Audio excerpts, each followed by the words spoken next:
Welcome और welcome back to your channel great math mentor. तो सब स्पेस में हमारी सीरीज चल रही है let's check whether W is subspace और नॉट।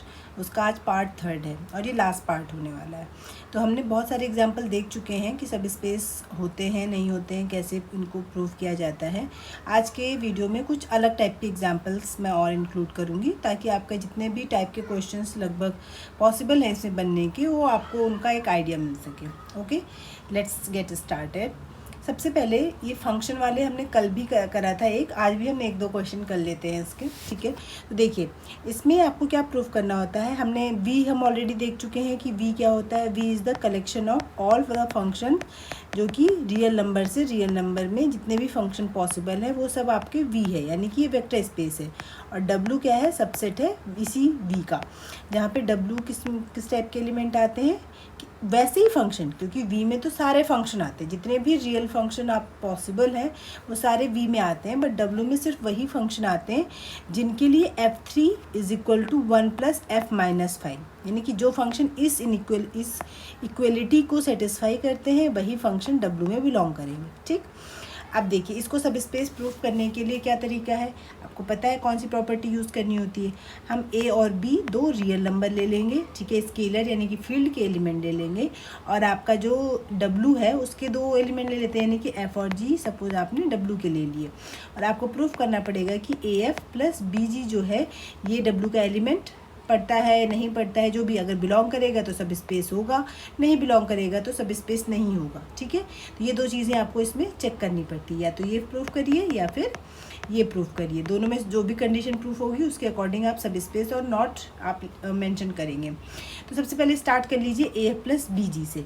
तो यानी कि ए एफ प्लस बी जी को आप सबसे पहले मान लीजिए ये भी एक फंक्शन बनेगा, इसको सपोज कर लिया आपने एच बन रहा है। ठीक, तो अब एच कब बिलोंग करेगा डब्लू में, एच अगर फंक्शन है और वो डब्लू का एलिमेंट आपको देखना है कि नहीं है, तो आपको ये देखना पड़ेगा कि क्या एच इस इक्वलिटी को सेटिस्फाई कर रहा है, यानी कि आपको टेस्ट करना पड़ेगा कि h3 की वैल्यू कितनी है।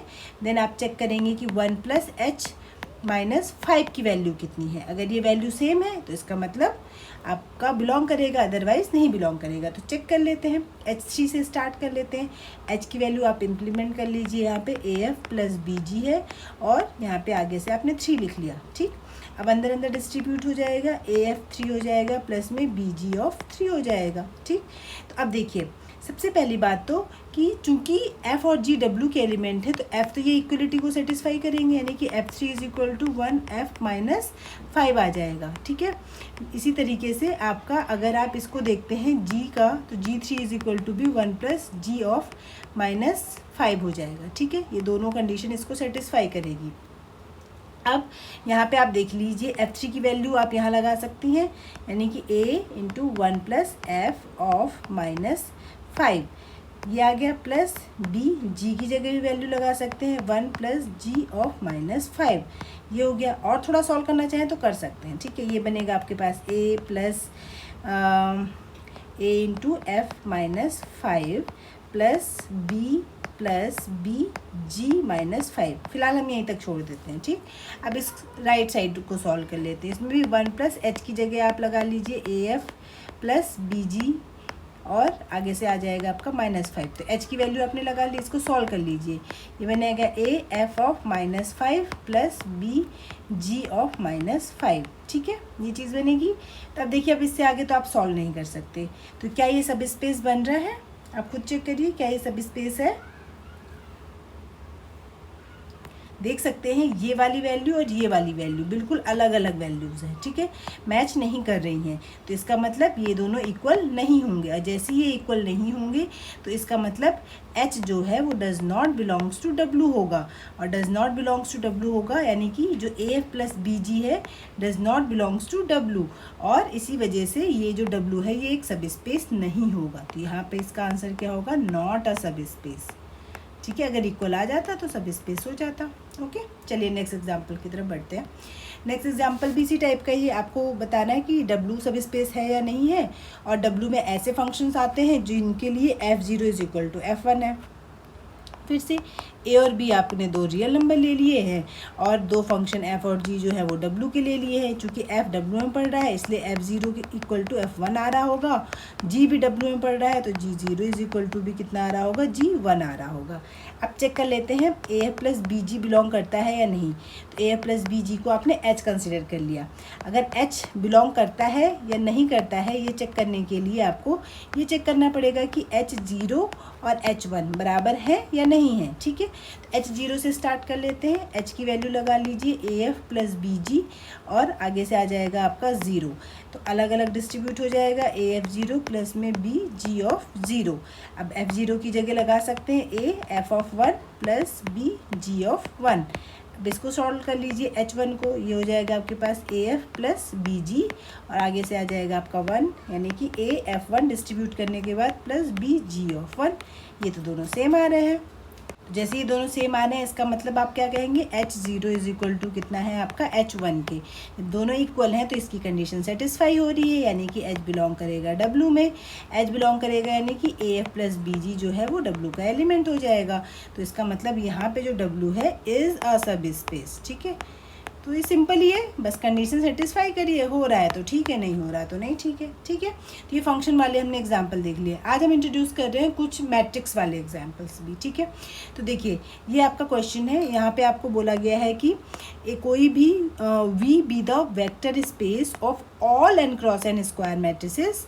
ठीक है, तो आपके पास यहाँ पे पता है कि वी जो है वो सेट है आपके पास all the vector spaces of square matrices. ठीक है, अब जो डब्ल्यू लिया गया है वो यहाँ पे सिमेट्रिक मैट्रिसेस भी हो सकता है, skew symmetric matrices, upper triangular और डायगोनल और स्केलर, यानी कि 5 क्वेश्चंस हैं। ठीक है, तो आपको बताना है कि जब वी में सारे मैट्रिसेस आते हैं और वेक्टर स्पेस बनता है, ये आप ऑलरेडी देख चुके हैं।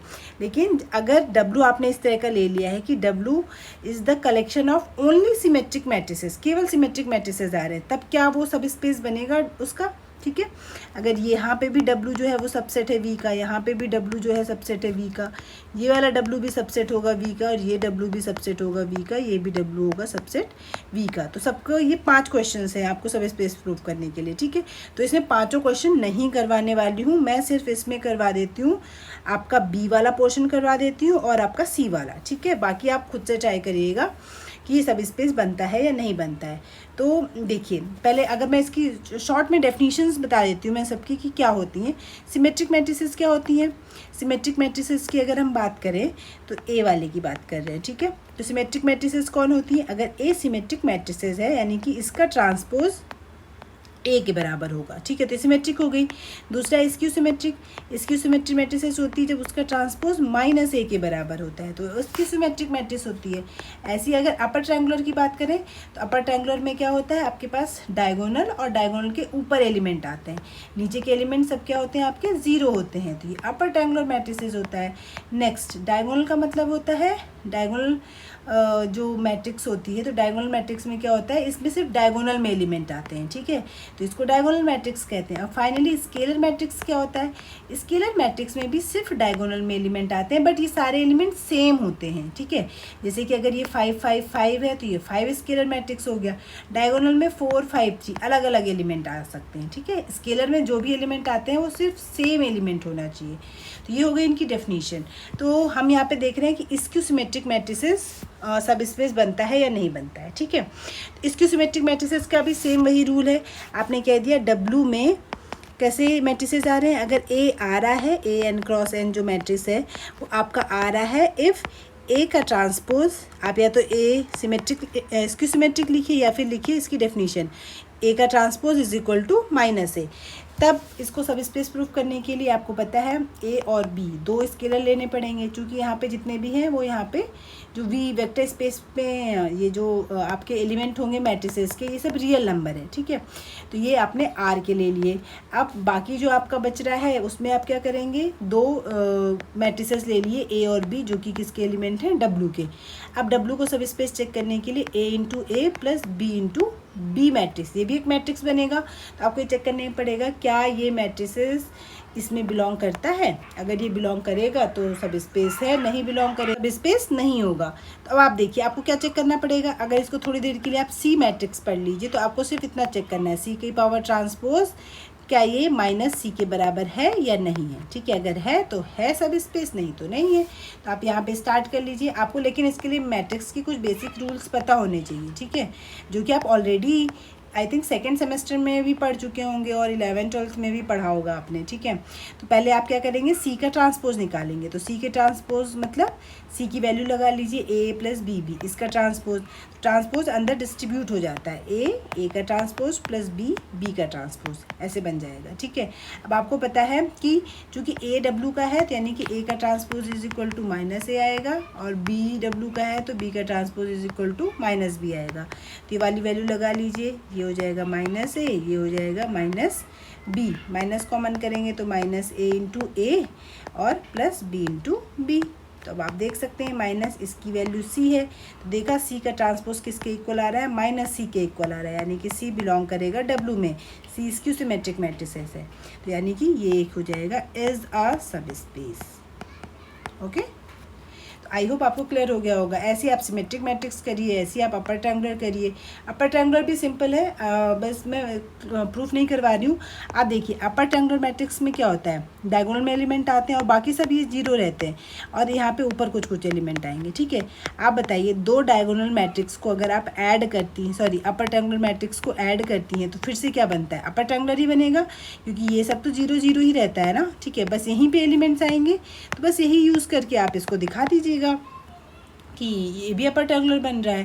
तो बस मैं आपको आंसर बता देती हूँ, ये सारे ही सब स्पेस होते हैं। ठीक है, तो आप ट्राई करिएगा, अगर आपको कुछ नहीं होता है तो कमेंट सेक्शन में ज़रूर बताइएगा। ठीक है, तो अब सब स्पेस वाला टॉपिक हम क्लोज कर रहे हैं। नेक्स्ट वीडियो में जो सब स्पेस पे बेस्ड कुछ थ्योरम्स होती हैं हम उनके बारे में बात करेंगे। ओके, चलिए मिलते हैं नेक्स्ट वीडियो में।